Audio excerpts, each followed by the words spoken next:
Hey y'all, what's up? JamiThatsMe here. Welcome back to the channel. We are back. Okay.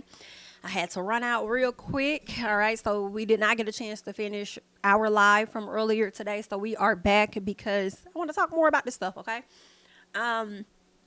Earlier, we got into Misa Hilton's statement. Cassie came out with the statement regarding the situation. We also got into 50 Cent and his docu-series about Diddy and Diddy Do It has been greenlit. So we got into quite a few things earlier today. Now I do want to get into the Joe Budden and the Tahiry situation of it all. Esther Baxter did come out and she had some things to say. Y'all know Rocky, formerly of, she was a cast member over on Love and Hip Hop New York. Her and Joe have had their ups and downs, so she decided to hop into the conversation and share a lot of stuff. So we'll get into that, and we're also going to be getting into Diddy's lawsuit. Okay, he is being sued by a sixth person, which happens to be a model, a white model. So we are going to be getting into that situation as well. So give me 1 second here. And we definitely will be getting started shortly. Make sure that you guys are supporting. Y'all already know what to do. Okay. Ooh, now let's see. Where do I want to start? Because I had a lot of things open when it comes to this situation. So I do want to get into what Joe had to say. A lot of people were asking Joe for his opinion and things, and he finally gave his opinion, and he probably should have kept it to himself because now he's having this back and forth with his ex-girlfriend, Tahiry, and people been pulling her card out too. Hello? Let's see. I want to make sure. Okay, so we'll get into that. His ex-girlfriend, I can't even think of her name. The more recent girl that he was with, she came out. She had some things to say. I guess people were trying to put her in the madness and everything. But yes, Shaka Khan's daughter has spoken out. Let's see, is there anything else? Because she definitely spoke out, and I want to put that over here because we're going to get into Diddy a little later. Yeah, we'll put that over here. Y'all, it's this motherfucking Nat. I'm going to get her, so I'm going to get her. I'm trying to... I still ain't get her yet, but I'm gonna get that Nat. Understand? Let's see. I want to make sure I got everything up that I want to get to, cause yeah, we got that Joe Budden clip here, and then there was another one, and then then the Esther Baxter when she sat down and talked about it. Okay. So first things first, let us go ahead. I don't know why I can't see y'all comments right now. Let me see what's going on. Okay, there we go. Now I see them. What's going on, you guys? Yes, Rue ready 1:15. It does, which is why I took a break yesterday. It technically took one the day before. So yeah. All right, you guys. Let's get into what this one says. I want to put this up on the screen. All right, here we go. I think it's this one. Are we doing this one? I think it's this one. All right. So this says Joe Budden calls Diddy a lying sack of SHI as he shares his official reaction to Diddy's apology video. So let's go ahead and get into it. We're starting with the news that CNN broke last week where they obtained hotel footage of Puff I'd be so close. Violently, graphically stalking and attacking Cassie. If that other angle come out, maybe kidnapping as well. But when it turned the corner, we don't get to see.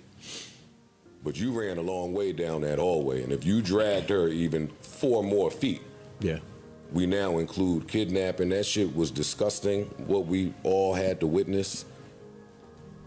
That shit was almost unbearable to watch. Can y'all hear? It's the music for me.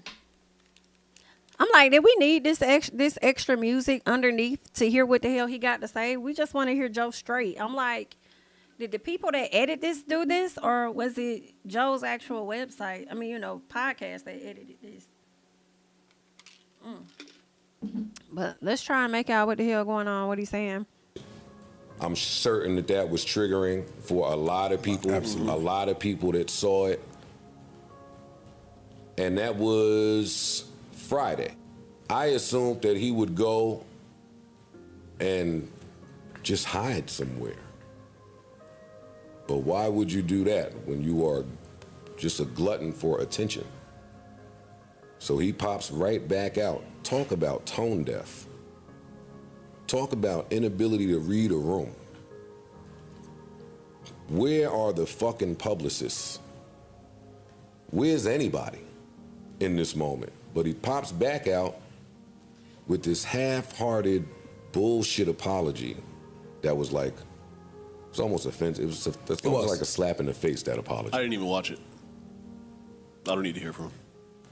I mean, I watched it because it was quick. It wasn't even, he didn't even try to put some sincerity. Okay, let me pause this, y'all, because let me see if I can open this one. Shout out to Babe. He said this ain't got no music on it, so let's see if we can get it to this. That motherfucking state of the culture, job. Okay, this may be better. Me and Puff had like a heart-to-heart where he looked me in my eyes and said, yo, I heard a lot of stories about you, and I hear that you are a lunatic. And here, we appreciate the creative part of being a lunatic. So if you want to create in that fashion, you can. All I'm telling you is don't throw anything and don't hit anybody, and you'll be fine. And boy, I felt so at home hearing that. But also in hearing that, it led me to believe that he understood the importance of not hitting people. Because that's important as you run in a business and build a business. We're starting with the news that CNN broke last week, where they obtained hotel footage of Puff violently, graphically stalking and attacking Cassie. If that other angle come out, maybe kidnapping as well. Whoa, But when it turned the corner, we don't get to see.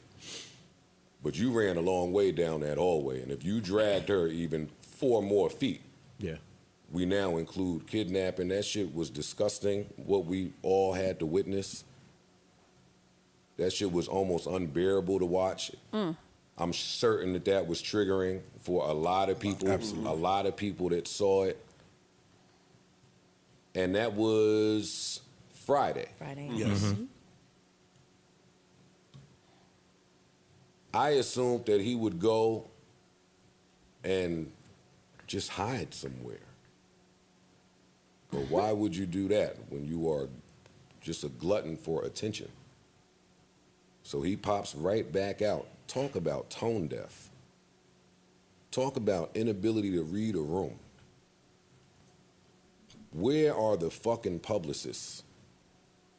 Where's anybody in this moment? But he pops back out with this half-hearted bullshit apology that was like, it's almost offensive. It was like a slap in the face, that apology. I didn't even watch it. I don't need to hear from him. I mean, I watched it because it was quick. It wasn't even, he didn't even try to put some sincerity into this thing. Friday, everybody here was in a good mood, good vibes. And it was our Friday weekend episode. We normally try to keep things, I prefer to try to keep things light for the weekend episodes. And that CNN Puff story broke as we were recording. Literally.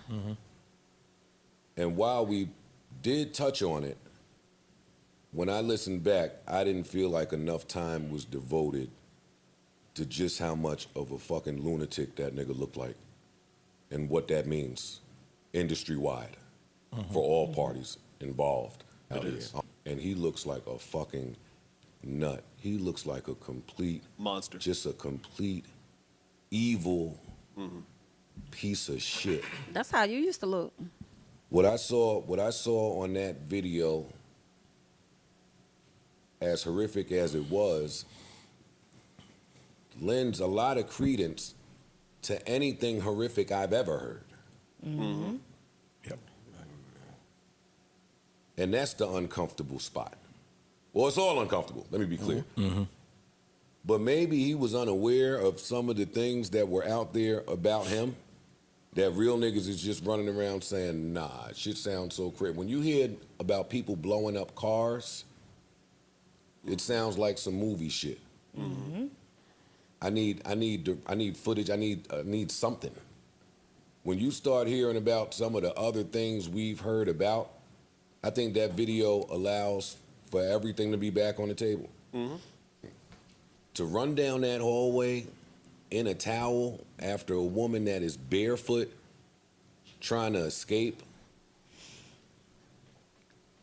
At one point, I thought that maybe he was in the shower, so she felt comfortable trying to make a getaway while he's in the shower. Maybe he had to run out.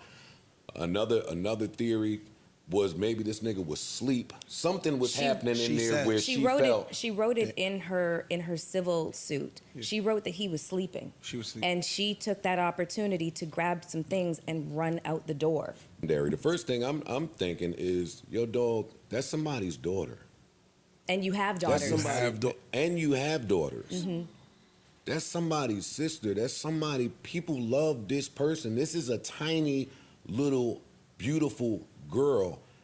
And for you to do this where you know there's cameras in a public setting, her response to it, where it was, the response told you that this has happened 20 million times. Mm-hmm. And in this moment, I think the best way to deal with this is to dead fish. Yep. Mm-hmm. I've dealt with worse. Mm-hmm. So let me just take this moment.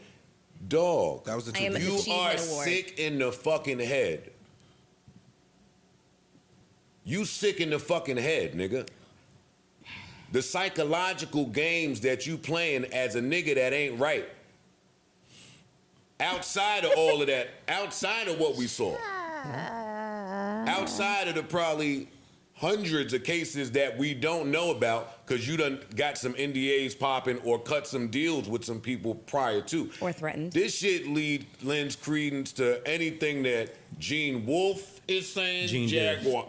Gene Deal. I'm sorry, Gene Deal. Who's the other one? The Jaguar, other security guard. But the other security guard, Roger. Like Roger anything that you've ever heard now is just on the table. You lying sack of shit. You know this. And you tone deaf, and you so tone deaf, you on Instagram saying shit like time will tell the truth. And everybody. You don't know when to shut the fuck up. But at some point, you need to know your fucking self when you are in no shape or condition to call shots in your own fucking best interest. Like it's too much at stake at this level. There's too many people involved at this level. It's your legacy on the line. You have let too many people down. And when I talk about being a lying sack of shit, before we even get to the lies told on Instagram pertaining to the case, I'm talking about the fucking lie of black excellence. Mm-hmm.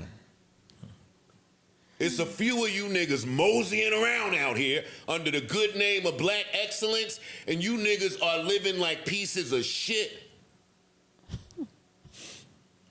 Mm-hmm. This ain't 20 to 30 years ago. Hey, nigga, you not white. You can't do what them white niggas do and say, hey, I'm checking into rehab and all will be well. Nope, it doesn't work anymore. You not white, and this ain't 20 and 30 fucking years ago. Back to Kendrick's point with the ayahuasca. It's the point. You niggas need to be stripped of all of this shit that y'all on. I'm talking about the vices. I'm talking about the pills and vices, include these young girls. Every time I start talking about niggas and the young girls, everybody tell me to shut the fuck up out there. But yes, we do. We tell you shut the hell up. I don't even know why the hell we asked you to speak, okay? I don't even know why we said, Joe, please come to the front. Joe Budden, come to the front, okay? I don't even know why we called you down to the office for you to give us your 2 damn cents, knowing that you have a history of molly-whopping, okay? And your ass did not get suspended, okay, when you was out here molly-whopping. If anything, I felt like you got rewarded, okay? I feel like you got honor roll. You feel what I'm saying? No, baby.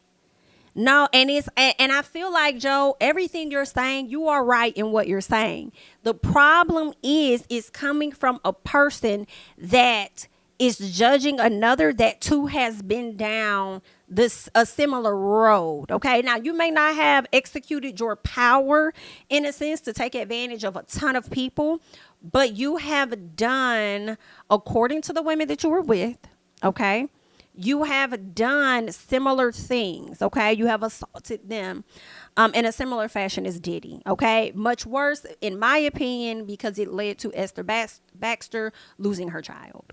Okay, and you went on to rap about that, and nobody would have never knew about that had you not put your 2 cents, had you not just given us something that nobody asked for. Okay, so that's just the problem, just a piece. You know what I'm saying? Just a piece. That is the problem. But you know what? I feel like this is the reason why Joe was not going to speak on it, because he knew people were going to bring up his past and stuff. But because he is in this space where he gives commentary on, cultural things, hip hop primarily, he's being more forced to have a conversation about this. And that is the reason why I feel like he spoke. But he would have tried to avoid it like he did in the past and not say anything about it. But I think he knew as soon as he opened his mouth and say what he got to say, people was going to sit up there and bring up all the other things that he may have done. Right. And he probably should have just said shit the hell up and not came out, because they's on your ass. Okay. It says something. You niggas that can't keep your hands off of young bitches and y'all claim to be that nigga running around. Don't tell me that you that nigga and you can't get a girl that's above 22 and 23 and do something outside and manipulate these chicks into whatever web of cockamamie bullshit you got going on. Therapy's not enough now. The people that love and care about him and handle him that way, because he ain't gonna be abandoned of his people, there's still gonna be people there to make sure that he don't hurt himself or do something else. Those people, if they truly love you now, it ain't time for the fucking long walk on Star Island with the cameras out. Sorry. You've been you for so long. And just typically, historically, if somebody is on this type of shit, that means that it existed somewhere way before. Like, what the fuck? And it ain't even about giving him this bandwidth in my brain to figure it out right now. Yeah. But what the fuck happened to you early in life that everybody just overlooked? I just think that What happened to you early in life that everybody overlooked? I mean, that is a question I would like to know. For you to inflict pain amongst every single woman that you have been with. Like, it does give that you hate women. In my personal, like, that's what it gives, that you hate women. And I want to know what the hell was going on with you. Okay. I don't understand that. I think his dad may have died when he was younger. Like, do you blame your mom for the death of your father or something? Like what the hell is going on with you? So I do think that the message that Joe is giving is right. I think that Joe is the wrong messenger, because you have had a history of doing your stuff, but let's get into more. Okay, where am I? Let me see. Okay. Let me see where I'm at. Okay, so we got into that. Let me see. I think we had just did. Okay. I'm just going through my stuff here. Trying to see. Okay, yeah, we're going to talk about that later. Okay, yeah, because he just sent that to me. Okay, perfect. So Joe comes out with this, has some things to say, okay? His ex, Tahiry, came out, and this is what Tahiry had to say. She says, F out of here.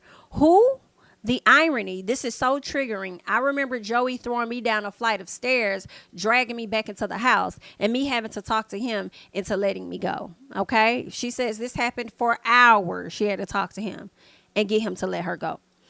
She says, this whole SHI took me out, so hard to watch. So sorry for Cassie and every other woman who's currently going through it or has ever gone through it. It's tough, is what she says, okay? So once she came out and said what she said, in rebuttal to Joe giving his, thoughts about Diddy, then Joe came out, and this is what he said to her. He says, he asks her and says, you are a lying, failed gold digger that has abused, targeted, and manipulated many men. Outside of me, you lack an identity, which is why you've tried desperately to attach yourself to me over 15 years. The last time I saw you, I purchased a mattress from you and you were happy you made the sale. You were fine then. There was that night after Starlet 6 years ago when you invited me inside your new place. You were fine then too. You were on my body your entire last stint of love and hip hop and tried your best to disrespect my son's mother in the process. I had to ask producers to keep you away from us like the cancer that you are. Yet you continue to slight my name online because it's your identity. I don't speak to you or about you because it's low vibrational. See, that's why Joe said all the stuff that he sat up there and said about Diddy on that platform, because Joe feels like he may have, lack of a better word, I'm going to say healed, and he may be a bit removed from some of his past, which you really can't be. But I think that he feels like he has evolved to a different space, which is why he feel comfortable to talk about Diddy, because he's not at that same space and doing drugs and all that other stuff at the time that he was inflicting pain amongst others. So I feel like that's why he feel like he can talk about this more. And then for him to go and say it's low vibrational, that's another thing that leads me to believe that he feels like he's in a different space so he can talk about it. But anywho, he goes on to let her know, you're a low-level Dykeman con woman that's been lying about you already know for ages. I pray you heal and move on one day. Hopefully this is our last exchange. Prayers to all real victims. Now listen.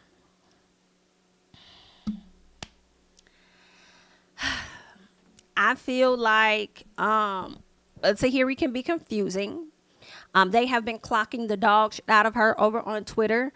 An interview has been surfacing of her going over to the Real, sitting down and talking. Matter of fact, let me see if I can find that video.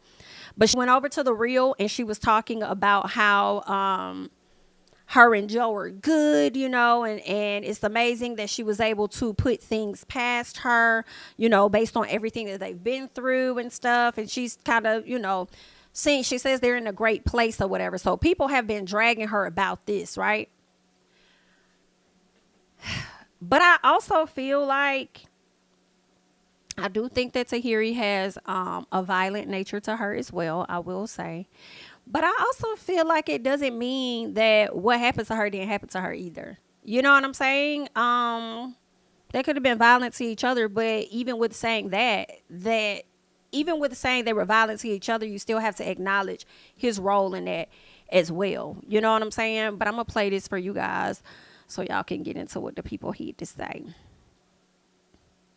Absolutely. I have no regrets. You have feelings? Of course I love him. I love him as a person, yeah. Well, Jeannie already asked you about castmates. Yeah. You said Joe. So Yeah. I have to ask, I have to poke you a little bit. How is the relationship between you and Joe now? It depends on the day. It depends. No, we're gonna need more. Keep getting a little bit more. You guys have to tune in. Okay. Could you ever see love on the horizon? Could you ever? With? Joe. You guys have to tune in. This is happening. Okay. You know, you have we're all exes on the show. It's Sin, there's Erica, there's Tahiry, there's Joe. There's so much happening. Imagine what that filming is like. I want to know, is there still chemistry with you and Joe? Like, do you feel chemistry? I think that Joey and I are great on film, off film. We just have that, like, we're just fly together. We, like, have fun. So there is chemistry. It's weird because for somebody who has done so much in the past, for me to be able to just surpass that and, like, be over it and still enjoy him, it's cool. Like, it depends on the day. Yeah. You have a friendship there, Absolutely. ultimately. After being with somebody for such a long time, you can't just hate. I mean, I grew up, I grew, I forgave. It's time to, you know, move on. I feel like, you know, y'all just heard what Tahiry had to say, but I feel like that's kind of what, you know, people were saying that this is like the trauma. We're going to use Cassie because this is the subject matter, primarily Cassie, and how she's going to have to deal with that trauma for the rest of her life. I feel like with Tahiry, even though you may forgive a person, you know, you never forget about it. You know what I'm saying? I feel like that's the part of healing where healing takes a really long time for what you went through, because I do remember her being on the show really trying to help Joe kick his vices while he's talking about vices. She was a part of trying to help you, you know what I'm saying, stop doing drugs and different things that you were doing because she genuinely cared about you. And then in return, you know, she wasn't treated the best. And I just feel like it's going to probably be something that's going to forever come up for her, that she's probably going to forever mention, because she's probably thinking about all of the stuff that she used to do for him and how she got repaid in the end, and that's a part of her healing journey, is, you know, not forgetting or whatnot, and she was triggered too. I feel like a lot of women that watch this video of Cassie. So to hear that, and then to watch that, and then to hear him go on this platform and try to down another dude as if he didn't contribute to whatever she had going on. You know, I just feel like it's not one person over the other that's more wrong in my personal. You know what I'm saying? I kind of look at them as equal in a sense. You know, I feel like I'm sure it violated him as he violated her. So I'm sure they both were wrong in that situation. People are also circulating when Tahiry hit Vado in the face. I'll never forget that when I was watching Marriage Boot Camp. Out of nowhere, she took this apple and she literally like baseball pitched that to that man's face. I think she hit him with a few apples, but one of them hit him like, what? And I was like, oh my God, like, why would she just throw this out of nowhere? Like, Vado has always maintained his patience with her. I don't even think Vado ever raised his voice with her. But I think that because of Tahiry's past and her always feeling like she got to fight, that may be why she resulted in that. And I'm not saying that it's right, because I don't agree. I don't feel like if that man ain't doing that to you, you shouldn't have did that. You know, and you probably was doing most for the cameras as well. So I don't know. But she definitely took that apple and she hit that man in his face. Okay. But they have definitely been on her, definitely been on her arse about that. I'm going to see if I can find I'm gonna see if I can find it where she hit him in the face, for the people that may not have seen it. Because hold on, let me go back, let me save that, because we'll get into that too. Okay, here it is. Somebody talking some justice for Vado. I can't. They said justice for Vado, because Tahiry, you are just as abusive as you claim Joe is, who throws apples at someone's head. I remember this episode and you caused that man to black out. And oh, did he? I don't remember that part now. Now he may have. Now wait a minute, because I didn't think he ever raised his voice at her, but they're saying that he did. Oh, you know what? I think he did. I think he did that outside, because she went outside. I think he went outside, and that's when he got ready to, like, you know, put his hands around her or whatever. So let's check this out. Yeah, you right now, you would have shocked me, I'm sure. Yes, you would have shocked me, and I would have been deserving of it. What I'm about to do right now, it is part of the list. Yes, if I would have got shocked right now, I would have deserved it. But you know what wasn't part of the list? I remember this too. I remember that too, when they had the little buzzer thing. So it depends on what you say or whatever, you'll get buzzed. And she thought that he would have buzzed her, which I don't think he buzzed her at all during that episode. And this is what the results were. Yeah, you right now, you would have shocked me, I'm sure. Yes, you would have shocked me, and I would have been deserving of it. What I'm about to do right now, it is part of the list. Yes, if I would have got shocked right now, I would have deserved it. But you know what wasn't part of the list? Oh my God. I knew she hit him more than once. Yeah. Word? Yo, look at this anger management. You poked the bear. You just disrespected me. Damn, she's crazy. I don't give a. You don't feel bad? Somebody gonna get hurt, man. Make some applesauce. Rap about apples. I'm a thrower, and I'm not gonna throw punches. And I was actually trying to be funny with it. I told him to go make applesauce. Nah, I don't think that was nice, ma'am. I don't think that was nice. I don't think that was nice, ma'am. I don't think that was nice for you to throw that.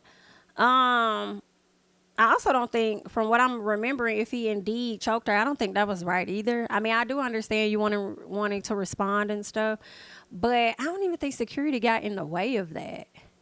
Did anybody get in the way of that?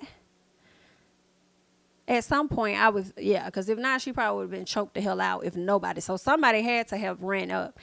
But yeah, she definitely threw that in his face. So I don't think that was appropriate, because you getting shocked, that was a part of the game. Everybody in the house participated. A lot of people got shocked. It wasn't that deep. You made it that deep, and then gonna hit that man in the face, and you hit him twice. Now, if he would have did that to you, it would have been a whole different type of conversation. So I definitely feel like Tahiry has been very toxic as well, as Joe has been, but that's why I put them on the same level. I don't disagree with the statement of you about as abusive as Joe is. Like, I don't think they lying. I feel like that is a true statement. People are going to get mad. I'm going to let you get mad. But she is just as abusive as Joe is. It does not discredit or discount or overlook the abuse that Joe inflicted upon her. It does not. But they definitely have both done the same thing. Let's see. There was something else where she had came out and she had gave another statement where she was saying that she didn't care what he had to say. Let me see if I have that. Okay, here it is. She says, at Joe, you could say whatever you want about me. Those that know me know I'm not scared of you anymore. You can keep bullying, intimidating the rest. Those that know you and are around you also know the truth. The sad that they continue to enable your behavior. Your time is coming. And then he responds to her and tells her to get a job. Lord have mercy. This is a mess. So, yeah. All right. I do feel like Joe has been a mess with a lot of the girls that he's been with, though. A lot of them. Did he? What was her name? What's her name? Caitlin Garcia or something like that. I don't know if he's been physical with her, but they definitely had a problematic relationship. Of course, Esther Baxter. Well, we'll get into that more, and she's gonna talk about that, and we'll get into some audio from Joe and stuff. But he's definitely not picture perfect himself. Okay, let's see. Rocky decides that she wants to hop in the conversation. I feel like Rocky been holding a grudge against Joe since Love and Hip Hop, but I do not recall what he's done to her. So y'all remind me, okay? I know y'all gonna do that anyway because it's just how y'all is. So y'all remind me of what this was. So she says Tahiry, Sin, Kaylin, Yaris, Sharina, Audley, whoever that is, Esther, etc. She says, hold your head up and speak your truth if and when you ever feel like it. And then she goes on to say, this is interesting. She says, we can start by admitting that the storyline was made up by the three of us and meant to go smooth, but the camera lights got too hot and egos flared and knives got stabbed through undeserved backs. Specifically mine, but I am emotionally intelligent. I'm an emotionally intelligent woman, and I can understand why a dog eats dog in the environment, especially when checks are involved. Okay. She goes on to say, but at this big age, let's stand on truth. We were never the ones at odds, truthfully. Oftentimes, women unfortunately fall victim to playing the effed up hand they're dealt in order to keep their lights on. The illusion of support for your duplicity and silence equates to patriarchy being one hell of a drug. Okay, so this is some of the stuff that Rocky has been saying. She's been saying a whole lot. She's been saying a whole lot. What is this? Let me see what else. She has been saying a whole lot. She says, y'all thought it was funny when Joe was talking about putting tracking devices on this lady's car on his podcast. Meanwhile, the videos I still have of the high-speed chase around Dykeman were no laughing matter. Y'all are the biggest part of the problem.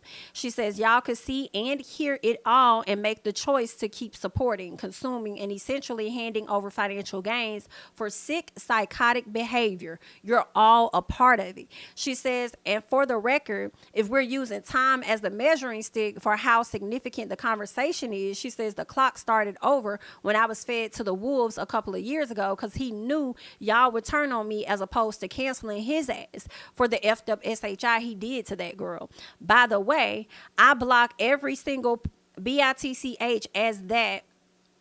She says, I block every single BITCH's ass that asks that man on my mentions. I know he knows all that's being said by burner phone or screenshots. No need to be a messy hoe on my timeline.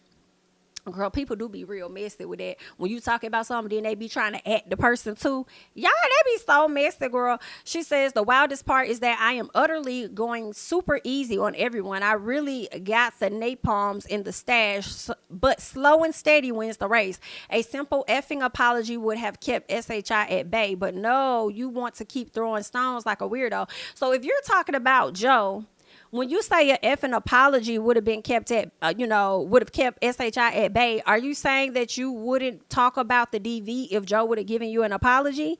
And if that's the case, then it makes me wonder just how supportive you really are when it comes to what happened to those ladies. Because that's what I'm getting. And I could be reading this wrong, but it sounds like that's what she's saying. A simple effing apology would have kept SHI at bay. But no, you want to keep throwing stones like a weirdo. So is this directed at Joe? So you don't really care about the list of ladies that you put in your thing. You just wanted an apology. Then you would have kept his secrets or whatever with yourself. That's sketch just a bit to me. Just a bit to me. This person says this cycle of Joe DV news happens every 6 months at this point. Then he trends on Twitter. They kick his back in some more. Then he drops a couple of episodes, and then the news cycle stops caring. So she retweeted that. Okay. Interesting. It's been way too many years of me having to take hits on my career options and having to suffer losses because of the false narrative this cat cemented. Till this day, I have to deal with it. Y'all wouldn't understand how infuriating that is. If anyone, male or female, refutes anything I've said, it's 100% because they're getting a check by the other side. In that case, just be smart how you cash out. Please don't let me hear of not one more behind the scenes conversation or sabotage from you and or your crew, and I'll leave the rest to God to handle. That's not giving genuine, ma'am. Something, it's giving personal. This is something going on with you. You don't give a damn about these ladies, ma'am. I'm sorry. Something's not right. Something's not right, ma'am. Okay, and this is Joe Budden's ex-girl, the most recent one as of, I think, last year. She says, I see y'all making SHI up in the comments yet again. She says, stop tagging me. That man barely even raises his voice during arguments. Never hit or raised a hand to me in 5 years. I don't know shit about that. So that's what the more recent girlfriend had to say. Okay. I wanted to get to something else. I want to get to Esther Baxter, okay? Matter of fact, did I say that? Give me 1 second. Where is that one? I don't know what I did with it. Is this over here? Nope, that's not it. I just had one. Oh, okay, I know where it's at. Give me 1 second. Because I want to get into what she said because she has some things to get off her chest. Okay, babe. So here we go. All right. Okay. So this one here says, Esther Baxter says she can't believe the same people who thought she was lying when she spoke out about Joe Budden now want her to speak her truth. She wants to be left off of any list and left out of the conversation because it's triggering. She also says, P.S., that woman isn't lying. Okay, so let's go into, she's talking about Rocky, because y'all know Rocky just put this up. She says we can start by admitting that the storyline was made up. We talked about that. We pretty much went into all of this because she said the same thing over on Twitter. But this is what Esther Baxter has to say.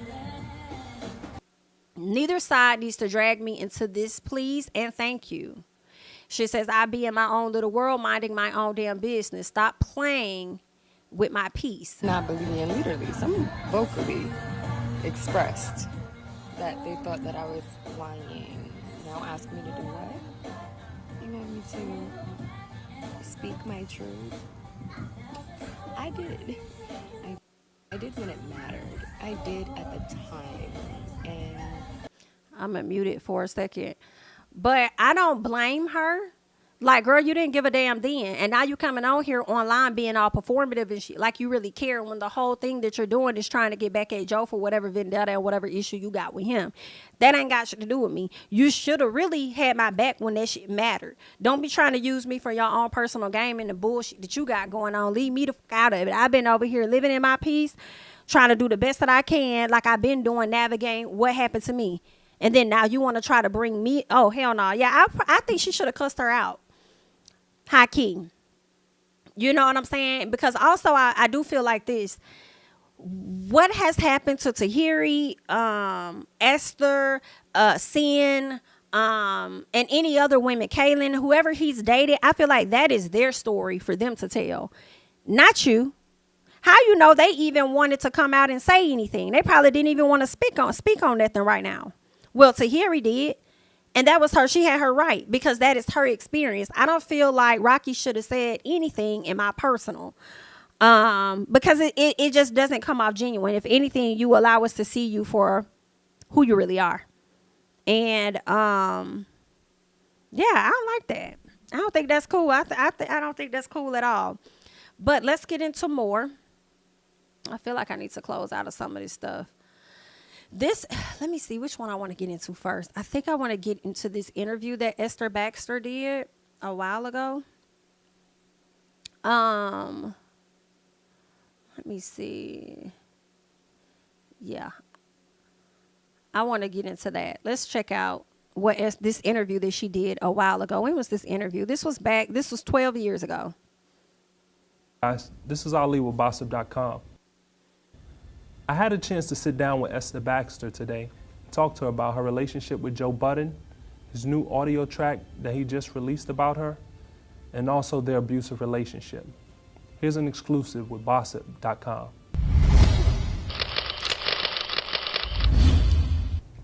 Joe Budden just released a track.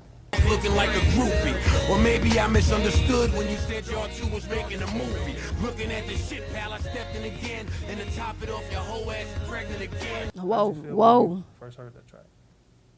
I actually haven't heard. The song. I've heard, people talking about it, and people that like friends and family and stuff like that. They try to keep me away from listening to stuff like that. And I'm not trying to listen to it. I've heard the, I guess, aftermath of the situation, but I'm not trying to listen to it. I think it's a very crazy situation. I think it's private, or it should be, and it's been made a public spectacle, and I don't appreciate it. It's very embarrassing. So the information got back to you. One of your friends called you, or you saw it on Twitter, or? Yeah, I was on. I saw it on Twitter, and I was actually out of the country. Hold on, y'all. At the time. Sorry about that. How'd you guys hook up? Because it seemed like that once he had to break up with Tahiry, how'd you guys meet? Well, I didn't know anything about that situation. You're not familiar with Tahiry or any of his past I don't know. girlfriends? No, I don't know any of his past ex. Okay. Did anybody ever come to you and say, hey, Joe Budden's crazy, kooky, or he's abused people in the past or anything like that? No, I mean, I heard rumors, but this was like after the fact of us already, being in love and living together, for that matter. You guys were sort of already there once We were already together, yeah. Okay. In his track, he said that you cheated on him with a football player. I thought wise old girl sucking off Derek Ward for. Have you ever cheated on Joe, or? I've never cheated. They were on for how this I've been music popping completely up. loyal to him, nothing but good to him, the entire relationship. In the track, in the audio, he also talks about you having a miscarriage. At first, you resembled my twin. Fast forward, you gave me identical twins, but then you lost it. Honestly, that murked my soul. Did you really have a miscarriage? Yes, I did. I had a miscarriage as a result of some actions that he decided to take. So what were those actions? I mean, we were having an argument. We were having an argument about inappropriate behavior on Twitter, him being inappropriate with other women on Twitter. Basically, I mean, we got into an argument, and he, kind of just went into a rage and started throwing my stuff down the stairs, my clothes and shoes and everything down the stairs. He's telling me to get out, and I just went into another room and just closed the door, locked the door, and he didn't like that. He came over and kicked the door down, came into the room, grabbed me by my ankles and yanked me out of the bed multiple times, and just basically ended up choking me so I couldn't breathe, slamming me up against the door, like in the closet doors. I told him that if he didn't stop, I was going to call the police. So in an attempt to grab my phone from me, he threw me on the floor, wrestling with me, and ended up just throwing me on my back and grabbing me by my wrist and sitting on my stomach for half an hour while I was 3 months pregnant. so I hemmed you up. Wasn't what I aimed to do. I ain't attack you. Bitch, I was restraining you. Did you call the police in that situation, or? Yeah, I called the police as soon as he let me go. When he let me up, I called the police and just packed some stuff and left the house. Went to the hospital where I found out that I lost our daughter. So you did file charges against him? Yes. Yeah. He was arrested that night. It was the incident with Joe, the fight that you guys had at that particular moment that made you have the miscarriage? Yes. You guys knew if you were having a boy or a girl, or? Not at the moment of the fight. We didn't know. I found that out when I found out that I was miscarrying. What are you doing to move past the whole situation with Joe? In all honesty, I started by dropping the charges against him. I dropped all the charges against him because I didn't want any of this to get out. I didn't want this situation to go public. I didn't want to have a public trial. It was already embarrassing enough that this has happened to me. And I never in my freaking life thought that I would ever be abused. And furthermore, that I would lose a child because of it. Mm-hmm. So in order for it to not go public, I dropped all the charges with the agreement and understanding that neither of us was ever going to talk about it. But seeing as how he decided to put out all of our all of our business in a song, and he, heard that I heard that he's talking about the fact that he killed our daughter on this song. I can't believe that it happened. I lost my unborn daughter when we fought. I'm thinking I killed Aspen. And that's when I thought that we'd be dead a while. And so I felt like it was my responsibility to let everybody know what actually happened, the truth of what happened. I didn't cheat on him. We weren't together. We aren't together now. We broke up that night that he decided that he was going to take an argument and make it physical. And we lost our daughter because of that. Do you feel like he's doing it for some type of personal gain, or? I don't, I have no idea. I have no idea why anyone would ever want to tell people that they did something like this. Like, I have no idea.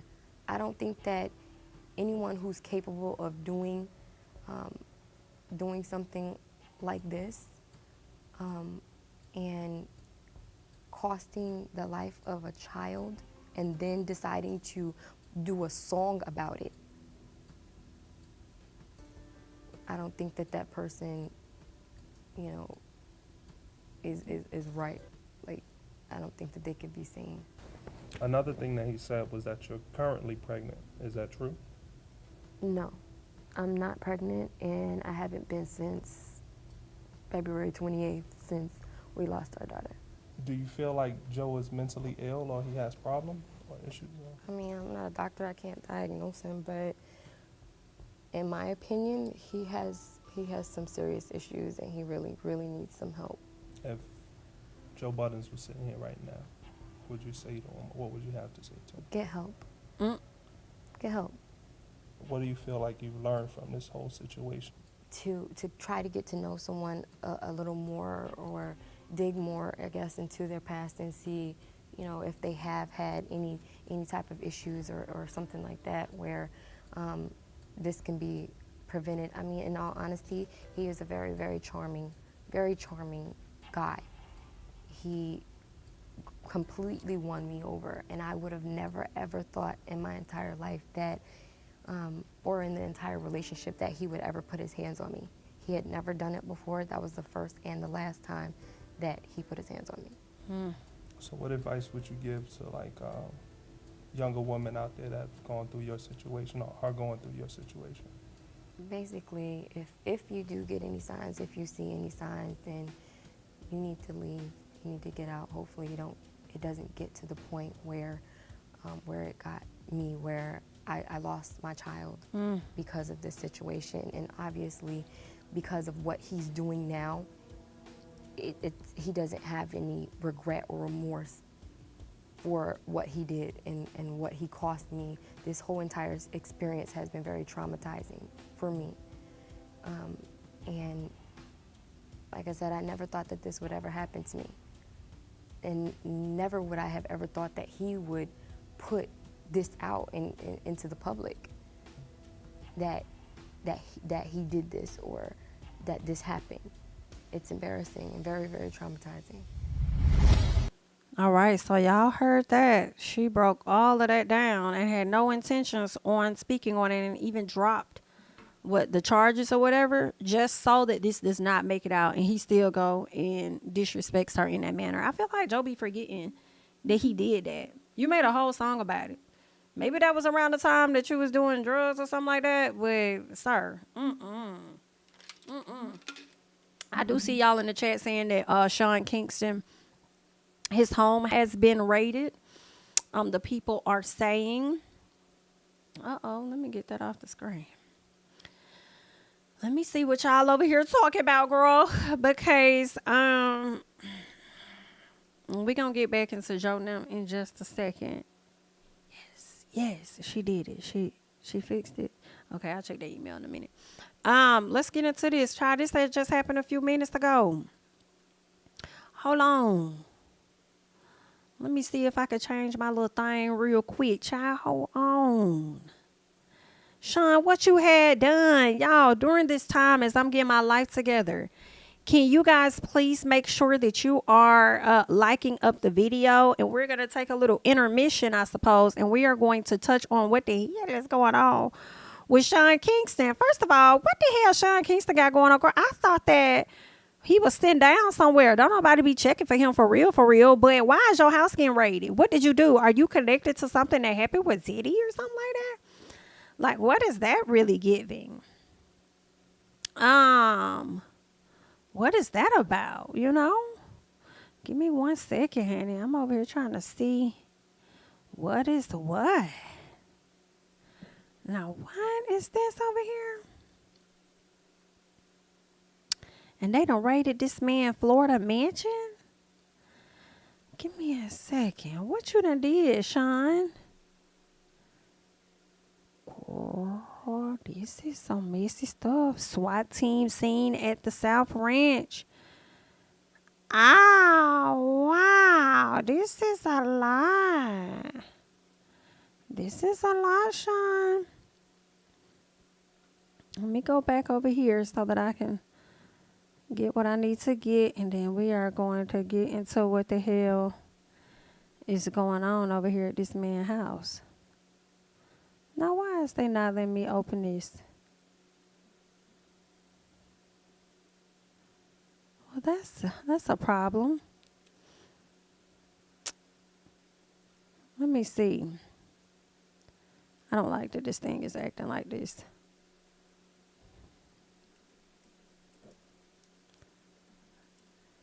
See exactly what's going on with this man. Police conducting investigation into a singer. Put this up here.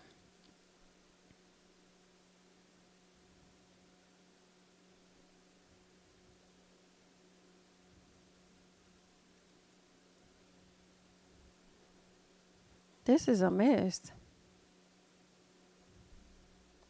I'm coming, y'all.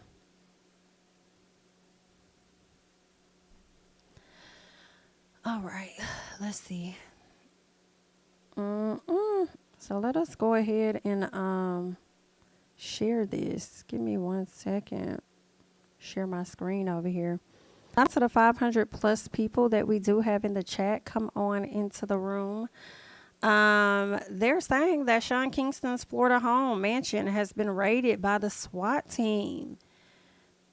Dozens of Broward Sheriff's Office deputies were seen at his mansion, the area of Southwest. The reason for the raid has not been confirmed, but the singer is currently embroiled in a legal battle over stolen goods. Sean, what the hell you got going on? The complaint alleges that the rapper partially paid for a 232-inch television and entertainment system, but following the installation, he never paid for the product in full.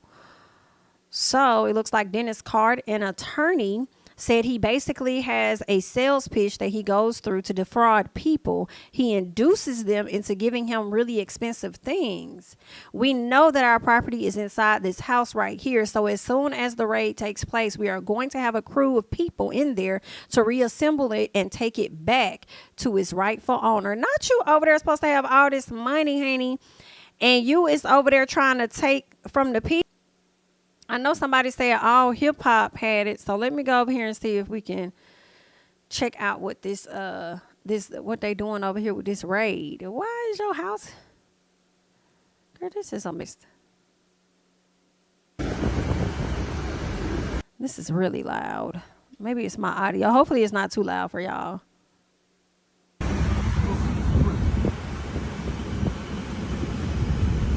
This must be something more serious. Because I know y'all ain't running in there for no 232-inch TV.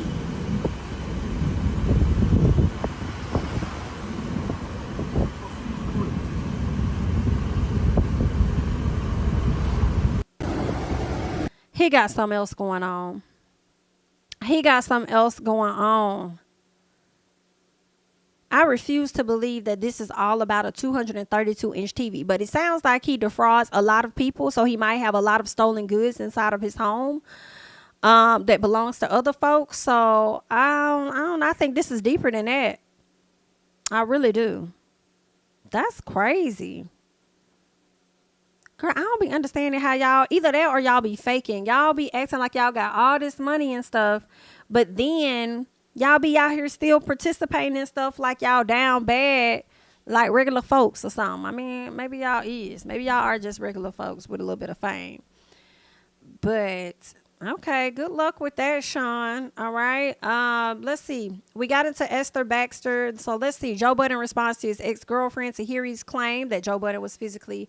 So, that is another one. But let me see. Because I thought I had something else on Joe Budden. This was a Breakfast Club interview that he did. Joe Budden, we had you on the show previously, and we talked about your whole situation with Esther Baxter and the breakup, and this what audio is low. She cheated on you, and we heard the song and Ordinary-ish, right, part three. But now she's come forward and done an interview, and she's released some pictures. One of them did make people sick because there was like a fetus in the toilet. Well, it made me sick too. All right, is that a real picture? Is that really that's wait, is it really what? Is that really like her fetus miscarried in the toilet? That's what she sent it to me as. Okay. Now she's saying that you beat her, you strangled her, and you sat on her stomach and caused her to lose her baby. We actually have that for audio. a half hour. Hold on, we have the audio. We got into an argument, and just basically ended up choking me, so I couldn't breathe. Child, he know he did up it. against the door, like in the closet doors. He threw me on the floor, grabbing me by my wrists and sitting on my stomach for half an hour while I was 3 months pregnant. Went to the hospital where I found out that I lost my daughter. And I go in the other room, and she's in the bed, and I said, "Wake it up, wake it up. What are we gonna do?" And she was like, "What do you mean? I'm asleep." Just like real arrogant. I'm like, "What are we gonna do? This ain't gonna continue like this. Right. What are we gonna do?" So I dragged her out the bed. I definitely did. After a couple more lines of that arrogant talk. By her feet, hair, arms. No. My feet. A little light drag. Nothing. Came home and wanted to have a conversation with Esther Baxter. Little light you drag out the off bed. a nice king size on a beautiful plush carpet. Okay. Like, please. Okay. Dragged her out the bed on a beautiful plush carpet. With the beefing for about maybe all of 4 to 5 minutes. And then I caught myself. It's like, all right, you bugging. And I went in the master bedroom, and I sat by the balcony, and I just smoked a cigarette. Nope, you dragged her off the bed, Joe, and you sat on her stomach and held her down so she could hear you. Come on. No. And I smoked a cigarette, and I'm sitting there, and I'm just chilling. So, and now this bedroom, there's 2 entrances. So I thought that I locked both of them. Right. Clearly I didn't. So one was locked, one wasn't. So she comes around the long way. Right. Because the house is huge. So she comes around the long way, and she's screaming and yelling at the top of her lungs. So in my head, I'm like, oh, okay, so I spaz. So I guess it's her turn to spaz now. So she comes in, she's screaming and yelling at the top of her lungs. I'm like, dog, we just did this. It's over. You're still smoking around a pregnant woman. Okay, keep going. He left the No, room. I was alone. She came in his vicinity. Objection, Yeah. Your Honor. Objection, Your Honor. Okay. Go ahead. So, I'm by a balcony. Anyway, so she comes in. I'm like, fam, we did this already. We don't have to do this. Right. She's still screaming. She's screaming. She's screaming. I'm ignoring her. I'm still smoking. On her way out towards the door that's locked, my computer's on the bed. Uh-oh. That's never good. So she picks it up. Oh, man. And she slams it into the closet. Wow. So now I'm flabbergasted. Not Joe Are Biden's you computer. flabbergasted? You know what's on that B. computer. She know that's my computer. Right. She know what that is to me. She knows what's push the button. So She know how to push the button. I'm still kind of in shock. Right. So then she threw it in the closet, and as she's walking out, because you got to go through the closet to get out. Right. She picks it up again. It does it again. And she does it again. Damn. I jumped up like Thor. Right. And Or attacked her violently. Iron Man or somebody. Right. Objection, Your Honor. Watch your mouth. And Go I ahead. ran so fast into that closet, because the closet is like the size of a room. Right. And I ran in there, and I hemmed up, and I said, yo, are you out of your mind? How'd she get all the bruises? Makeup, I don't know. Come on, Joe. I'm telling you. So the police will call you arrested that day. Listen, slow down, because it gets crazier than that. So we're in the closet, Whoa. and I got her pinned against the wall. Right. Like, and I asked her if she's crazy about 3 to 4 times, but she's kicking and she's punching and she's swinging. So as I got her hemmed, I got to try to like back up off her, but she's still going, and her stamina is unbelievable, and Right. mine's isn't. Right. So I put her on the ground. I don't throw her on the ground, A pregnant woman. but I'm much stronger than her. All the more reason you're digging a deeper hole for yourself. No, he Joe. placed her on the ground. Go ahead. Listen, I'm just He's telling- saying that she's going listen, crazy. He's trying to- at no point am I saying that I haven't done anything wrong. Okay. And at no point am I saying that. Okay. But I certainly haven't done what's being said. So I put her on the ground, and I do get on top of her. Do I sit on her stomach? Somebody was talking about the audio. Yes, the audio is low. That's how they recorded it. So I try to cut it up as loud as I can, as well as my audio over here. So yeah, that's about as good as it gets, unfortunately. No. What do you sit on, Joe? I would like to think that I sat on what she's got. Oh, it's my mom. No. No. I got it. What's obstruction in the court? What's the word? so- Disruption in the court. Objection, Your Honor. Oh, Disruption in the court. Forget it, Charlamagne. Forget it, Charlamagne. Go ahead. So Esther got huge breasts. So I'm thinking to me, I'm sitting right underneath her breasts. Are they Joe, you're not. Sir, real breasts? No, Joe. No. Yeah, they're that's still wrong. So that's where I'm at. But listen, Underneath her breast is her stomach. listen, Thank you. No. Listen, if she's pregnant and we just left the doctor, I know where the baby is. Number one, and number two, I'm not sitting on her applying my 194 pounds. But sir, on her you stomach. just said you're sitting So on I her. have her arms, and all of the pressure is on my 2 legs. So I'm not sitting on her at all, really. But I have her They're on like the ground. straddling her. So I have her on the ground. We're straightening her down. Right. And I'm saying to her, yo, chill, stop. And she's saying, get off me. And that's all she's saying is get off me. What else is she And I'm supposed to saying, say? I will get off you as soon as you stop. She's not responding. She's just saying, get off me. So she stops. And when does the So police after come? about a minute, maybe 2 minutes the most, I get off her. I get off her. She goes about business. Evidence I'd like to present, though. Uh-oh. Now, Joe Budden, in all fairness, this has been something that a couple of your ex-girlfriends have accused you of domestic violence in some form or fashion. Even Tahiry, as a matter of fact, when she was getting her tattoo removed, this is what she said. Hold on, pulling it up. Who's a couple? Go ahead. Today we are killing that tattoo of the white beater. And she shows her Joe tattoo. And then even Gloria Velez at one point said something about you and her getting into some type of physical altercation as well.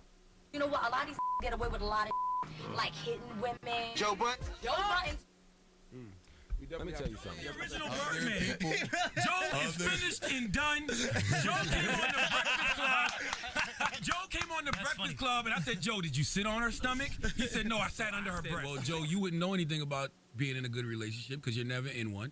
And every girl you date accuses you of different girls saying that they beat him up. And then I played I didn't sit on her stomach. I sat under her breast. Asking about Esther Baxter, and like it was like the illest spin I ever got. And I don't remember what you said, but I remember it was the illest spin I ever got, and I just shut the fuck up after it. And that's when I knew I said he is a master at manipulation. So did you beat the shit out of Esther Baxter? No. What did you do to her? Nothing. Did you sit on her and choke her? No. She said you sat under her breast. On her stomach, and you choked her. What she said. Did you do that? No. What did you do to her? Nothing? Nothing. She made up all of that. We'd have to ask her. She's not present. Oh my God. Clownery and the dancery. I'm talking about. I asked the motherfucker, did she make up all that? He said we would have to ask her. We would have to ask What her. the I'm asking you. You can't ask. I don't hold myself accountable for someone else's thinking. Holy shit. Nobody explain that. You said, I asked you, is she lying? That's not what you said. I said, is she telling the truth or not? What the fuck did I say? So let me tell you. You said, so you're saying she's making this stuff up. Mm-hmm. And I said, you would have to ask her that. What the fuck? I just said, She might not have made it up. She might have got it from a magazine. She might have seen it on TV. I mean, I'm not really sure. We're going to leave that subject alone. All we have learned today is that Joe Budden is a spin artist. So you think he could dance? What has gotten spun? Sax has been talking to himself for an hour. I've said less than 40 words my entire time here. What am I spinning? He lying again. Look at him. Hey, go Flourish. Have a blast, y'all. Yeah. Dolphins. Run, fucking gallop, whatever My y'all nigga, wanna why do. did you queen out just now? I can't.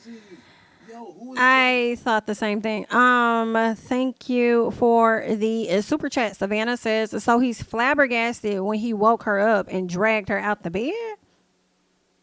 Exactly. Like she not finna show her because you waking her up about some bullshit. 1000%. Thank you for the super chat.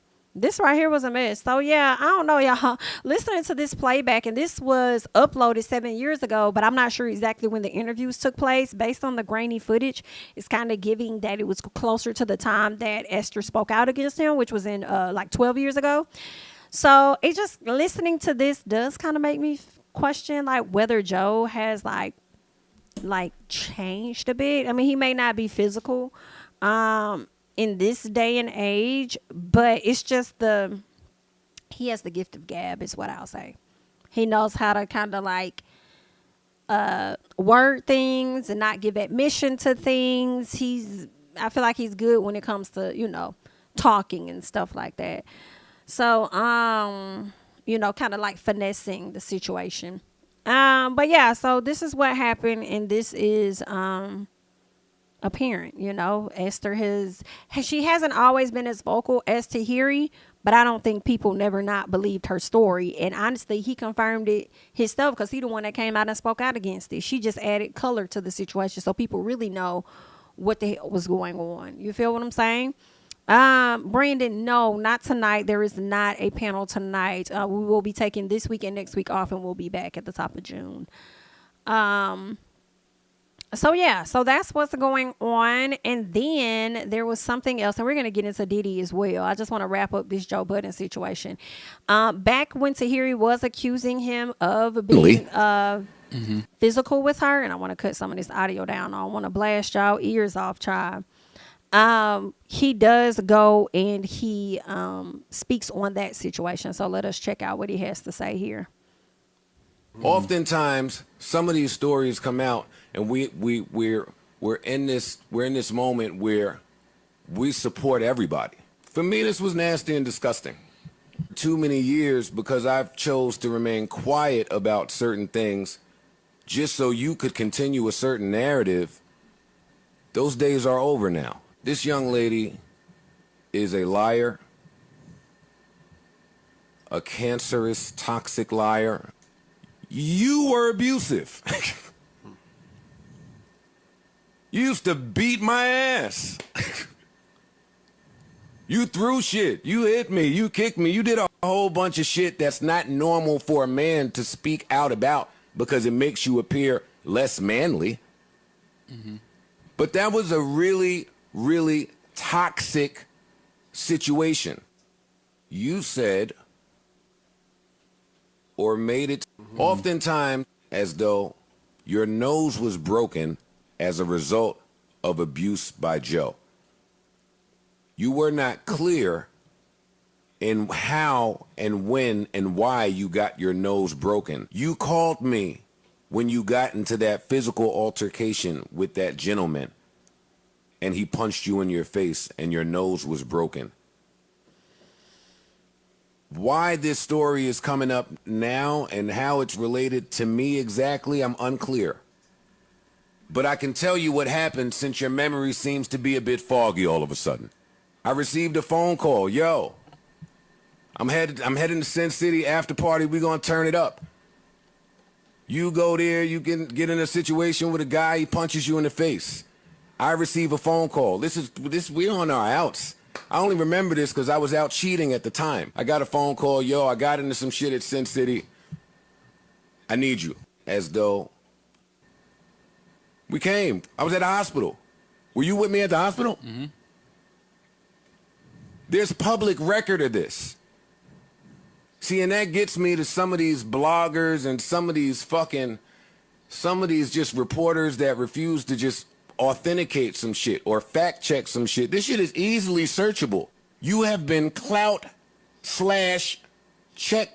chasing since our separation. And it pains me to speak this way because my respect for women is too high. We came. I was at the hospital. Were you with me at the hospital? Mm-hmm. Look like you and Joe, well, clearly your friendship is in a good place, right? With Joey, there's no telling because it's just he's pretty much unpredictable. I don't know if I trust him too much. That relationship left me with a fractured rib, a broken nose because somebody was sending him a message, and I used to always say, "Yo, stop beefing out there." I'm out there still working, and he hit me on that nose and then pushed me down a flight of stairs. I remember having to talk him out of letting me go that day. I remember having a plan to leave because the reason why he was so upset was because I was already leaving. Looking through my phone and shit, but I had already told him, give me 2 weeks to pack up my things. And he agreed to, and then started looking through my phone. Next thing you know, I got woken up by him dragging me from my ankle. I managed to get up from that floor. I remember having everything in my bag, all the things that I needed to have in that bag, my passport, my birth certificate, the shit that I needed. That's all I needed to get some money that I had already had together because I was raised better. I never saw my father hit my mom. I knew better, but I don't know. I became that person that you hear about. But and you never thought you would be that person. Oh, and the women need to know that a man will break your spirits before he actually puts his hand. All right, so y'all just heard what Tahiry said, and I remember hearing this story before, and she reiterated this in the comment section of the Shade Room, speaking on that, and Joe is still saying to this day that she's not telling the truth. Is that, that's what he's alleging, that she's lying. Listen, I don't think that lady lying. I think that you guys have definitely been toxic to each other, as I've said before. So, yeah, those are my thoughts on that. It doesn't excuse what you did, even if she was, violent towards you. Y'all both was in the same boat. But now I do want to switch gears, and I want to get into some Diddy stuff. So make sure that you guys... Y'all know what to do, girl. I ain't got to keep telling y'all what to do. Let's see. We got into all of that. Okay, we got into that. Okay. All right, now I want to talk a little bit about Diddy and wrap this thing right on up, okay? I just want to get all my stuff together over here. All right, now before we tap into this, Shaka Khan's daughter came out to say something regarding this Diddy situation, and this is what she says, okay? She left a comment, and she says, I believe this was after his apology video. She says, I'm glad this is happening to you. You got in my mother's face and publicly disrespected her, yelling and screaming like a lunatic when my little brother tried to get you out of my mother's face. Your security jumped my 19-year-old brother. These may be your dark days, but I'm singing and dancing, watching your demise. Shaka Khan isn't it. Great mom. Okay.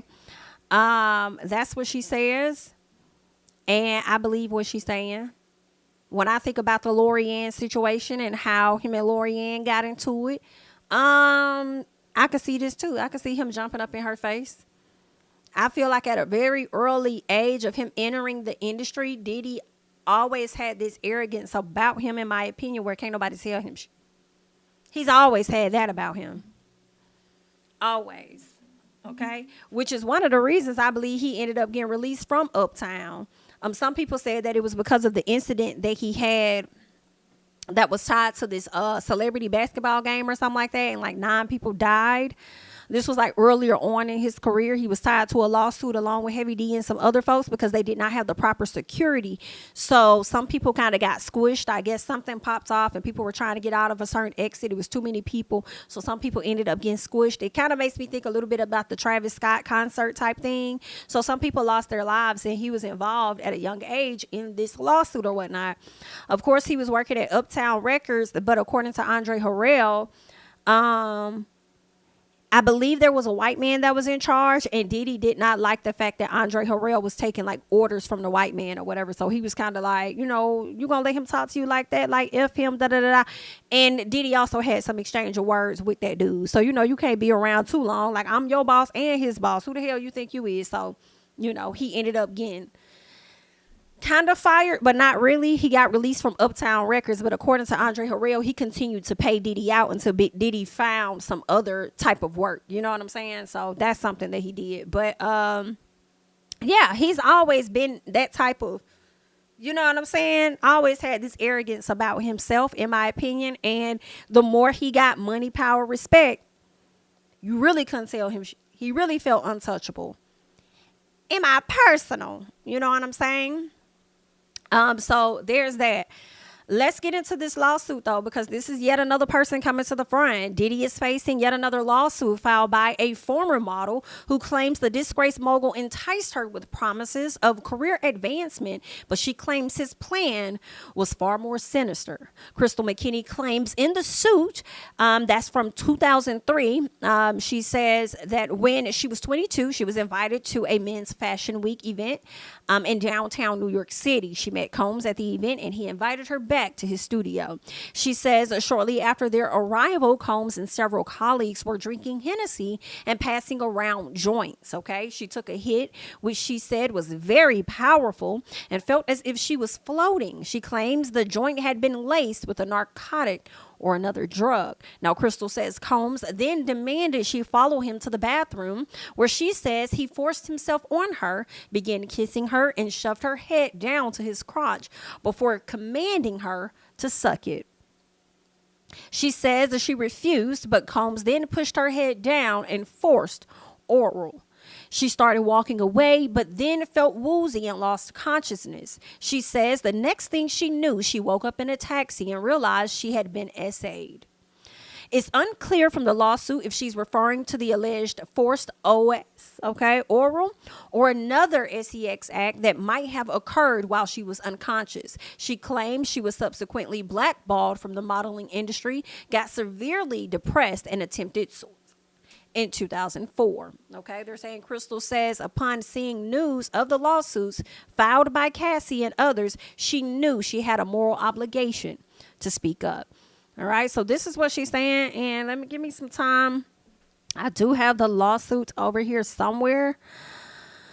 Okay, that's Cassie's lawsuit, so I'm gonna exit out of that one. And this is Crystal McKinney's lawsuit, so let's get this one up on the screen and see if I can share that one. I actually don't want it that big. Okay. So let's switch gears here. All right, here we go. So let's get into this lawsuit here. All right, so this is, of course, Crystal McKinney. She's suing P. Diddy, Bad Boy Records, Entertainment, Sean John Clothing, Universal Music Entertainment. Oh, wow. She's suing everybody, okay? Let me skim this real quick. The nature of the action. Okay, plaintiff brings suit against defendants. pursuant to the NYC Gender Motivated Violence Act, okay, to redress the substantial and a lifetime injury she has suffered as a result of being drugged and essayed by Sean Combs or P. Diddy. The court has jurisdiction over this action.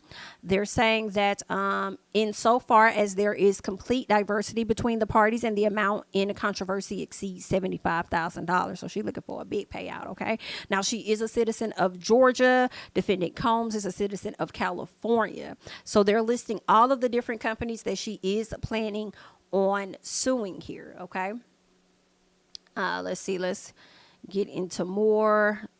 I want to scroll down. We know who it was founded by. Okay, so they talk about on November 16th, Cassie, filed for a suit against him. On November 23rd, Joy Dickerson Neal filed a suit against him. November 23rd, Liza Gardner filed a suit against him. December 6th, Jane Doe filed a suit against him. Whoo, gee. February 26th, Rodney Jones filed a suit against him as well. All right, so let's see.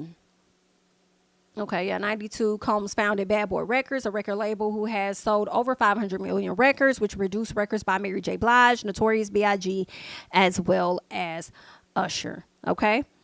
Let's see. On February 6, 2003, Combs signed a distribution deal with Universal Records for Defendants, Bad Boy Records.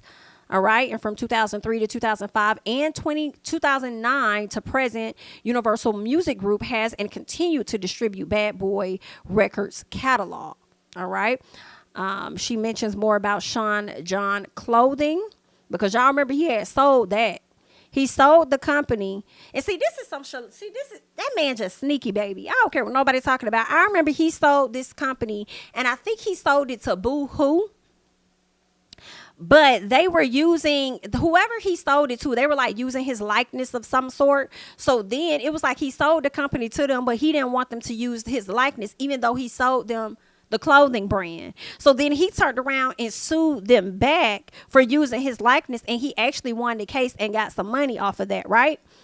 And then shortly after that, he tried to go up against the very company that he's been out here promoting when it comes to the liquor and Ciroc and all of that, and then try to accuse these people of being racist of some sort, not putting forth certain brands or putting as much energy into a certain brand as they've done others, so that was just some sneaky stuff. Like, how you sell this company to somebody and then turn around and sue those people for using your likeness or whatever. And then once you win, and I think once he won, he bought the company back or something like that, and then turned around, and now he was headed for the next lawsuit. And it's like, were you setting yourself up to retire? Because you had all of these awards that you were winning and everything and giving money away and doing this and that. I feel like, were you stacking, and then you did this Love album or whatnot? I feel like all of this was geared towards you to fade into the background at some point, but you were trying to get your money off of these other companies. And see, you can't win when you play dirty. You can't win when you dirty, honey. You cannot. And this is where we are. Okay. So let's get into the factual allegations. Okay.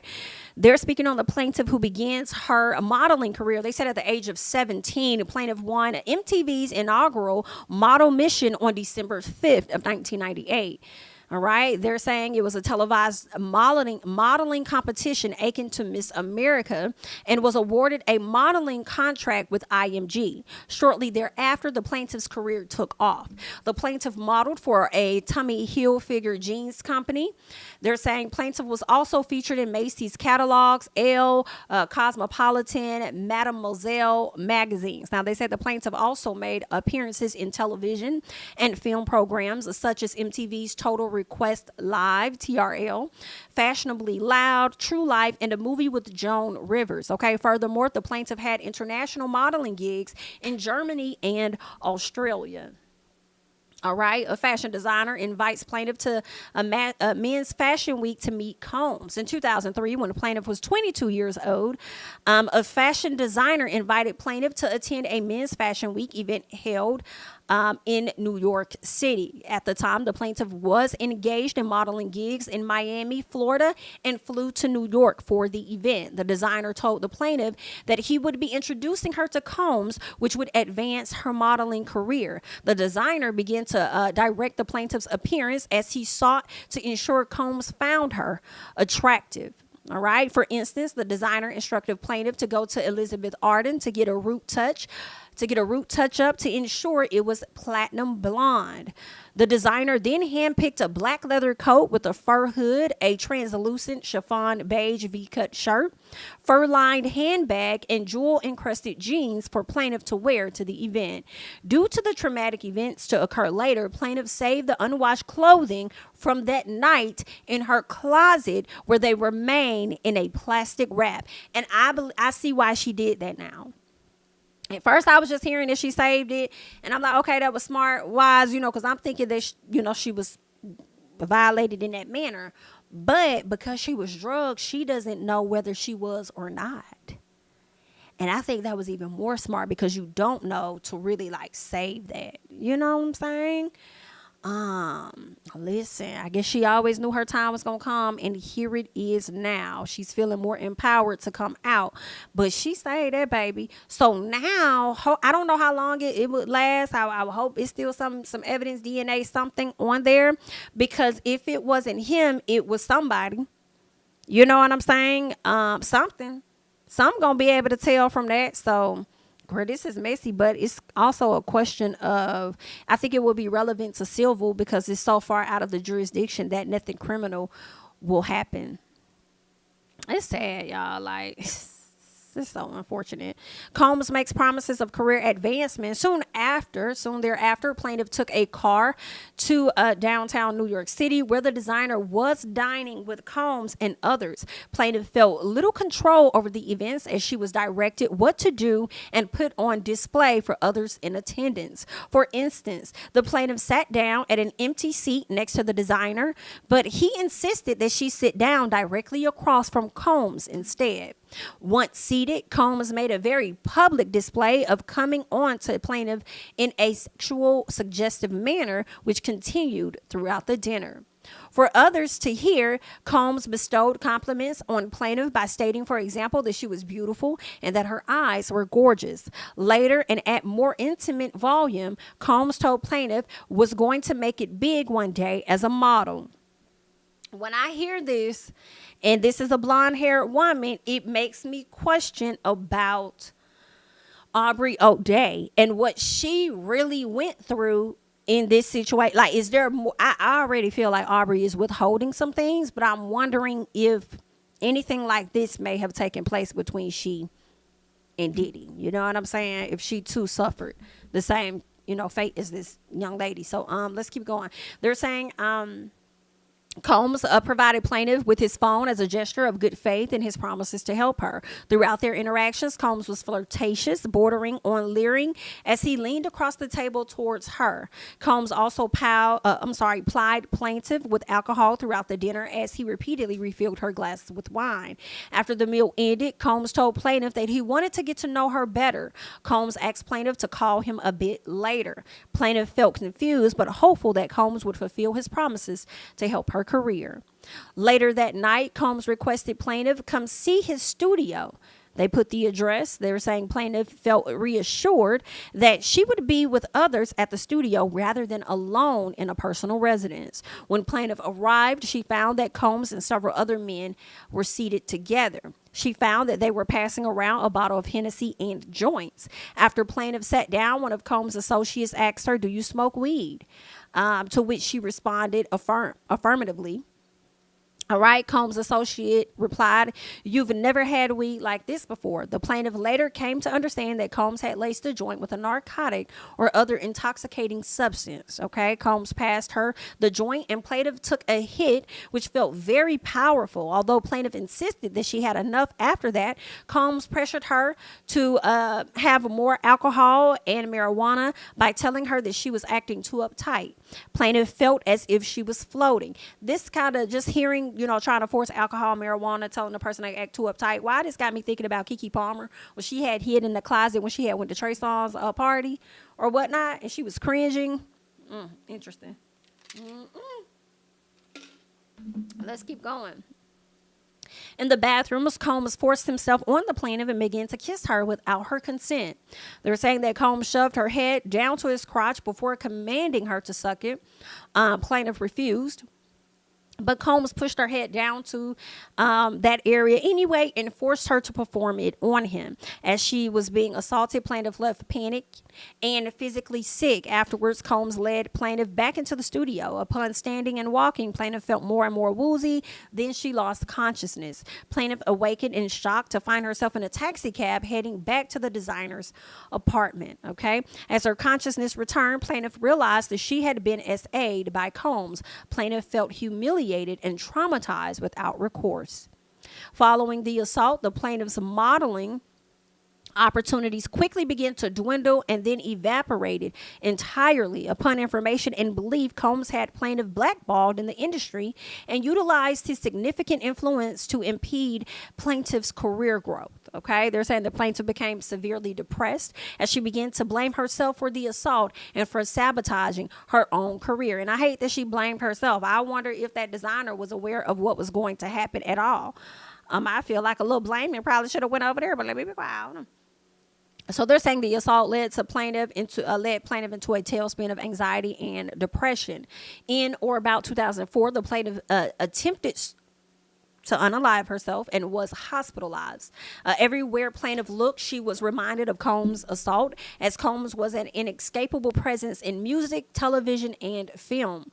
In the ensuing years, plaintiff has also experienced alcohol and drug addiction as she attempted to cope with the emotional trauma of being assaulted. Plaintiff has also experienced intimacy issues as she struggles to maintain emotional and certain type of relationships with men.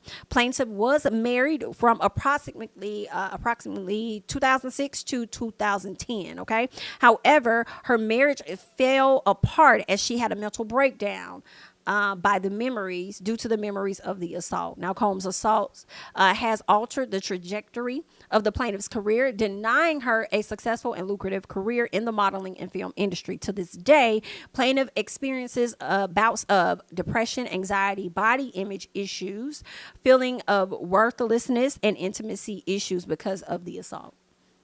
They're saying the plaintiff is a woman of faith, and when she saw the news coverage of the lawsuit of Cassie Dickerson Neal and others, she knew she had a moral obligation to speak up. Plaintiff prayed to God before bringing this lawsuit as she feared further violence and or retaliation from him, but ultimately decided that she needed to speak her truth. Okay, the plaintiff seeks justice for herself and for any of his other victims. Okay. So that's pretty much the gist of everything, okay? Let me see. I'm just scanning this information to see if there's anything that's sticking out that I care to mention, okay? It seems like they're just kind of reiterating in a different way what they've already told us about this particular case here. But, yeah, she's suing him, and Miss Ma'am says she got the evidence to prove it. So, what was it? What was it?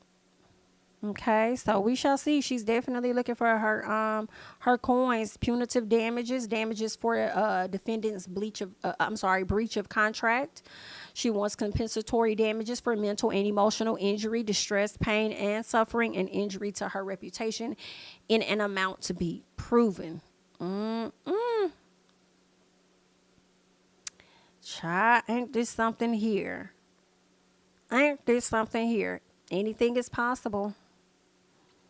Anything is, I don't put nothing past them no more. I mean, not anymore, but like in general, period, we don't. So that's what's happening. Miss Ma'am is suing. She has every right to sue. I'm glad that she saved her evidence. And we're going to see how he handles this and whether or not he's going to try to pay her off or drag this lawsuit out of some sort. So we'll have to wait and see. But I just wanted to give you guys the rundown, give you guys an update on what's happening with this case, because this is the 6th lawsuit. And ain't no telling. I don't know why I feel like more lawsuits are coming. I just feel like the more we go on, the more people are going to feel empowered. They're going to want to use their voice, and they're going to recall a time that they too were violated. Okay. So this ain't the only lawsuit he going to be dealing with. More is definitely to come in my personal. And ain't no telling what else going to be leaked out about him. So, girl, 2024 has not been letting up on nobody, child. I hate it for him. But that's all that I got. You guys can continue the conversation down below regarding everything that we just discussed regarding Diddy, Joe Budden, Tahiry, Sean Kingston, everything. Leave your thoughts and comments down below, okay? I am Jami, that's me. Like I said, don't forget to like, comment, subscribe, turn your notifications on. Follow me on Instagram and Twitter at JamiThatsMe. And I will catch you guys in the next one. Bye-bye.